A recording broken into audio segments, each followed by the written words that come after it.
வணக்கம். கள்ளக்குறிச்சி மாவட்டம் சின்னசேலம் வட்டம் மூங்கில்பாடி கிராமத்துலேருந்து இயற்கை விவசாயி கவிதா பேசுகிறேன். இட்லி பாருங்க மேலே வெடிச்சிருக்கு.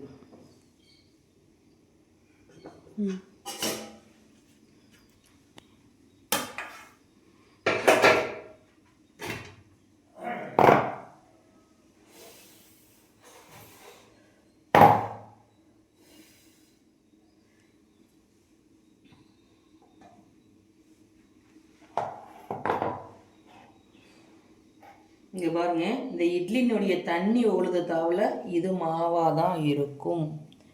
இது நான் அடுப்பை நிறுத்திட்டு இப்போ ஒரு 5 நிமிஷமாக எடுக்காமல் விட்டுட்டேன். இந்த மேலே தண்ணி ட்ராப்ஸ் விழுந்தது. இது உங்களுக்கு இதை ஆறுனா சரியாயிடும். இது வரேன்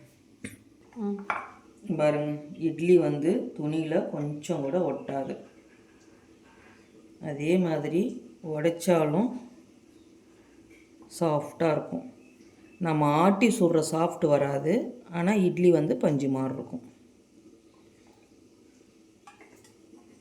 இது எங்கள் தோட்டத்தில் விளைஞ்ச கருப்பு கவுனி அரிசியில் ட்ரை இட்லி மாவு ரெடி பண்ணி, இப்போ என்னால் இட்லிக்கு ஆட்டி வைக்க முடியல அப்படிங்கிறவங்க, ஃப்ரிட்ஜி பயன்படுத்த விரும்பாதவங்க இந்த இட்லி செஞ்சு நாம் சாப்பிட்டுக்கலாம்.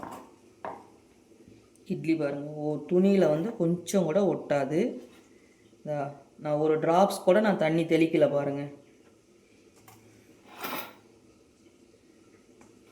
ஆனால் இந்த மாதிரி அந்த மேலே இருக்கிற தண்ணி ஒழுகும் போது இந்த இடம் மாவு மாதிரி இருக்கும். இதை நீங்கள் எதுவும் நினைக்க வேண்டாம்.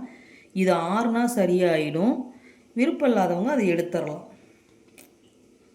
நான் அப்படியே எடுத்து வச்சுருவேன். ஆறுச்சுன்னா அந்த இடம் உங்களுக்கு இதாகிடும், ஓரளவுக்கு இதாகிடும். சாப்பிடும் போது போட்டிங்கன்னா லைட்டாக மாவுமாக இருந்தால் அதை நீங்கள் எடுத்துருங்க.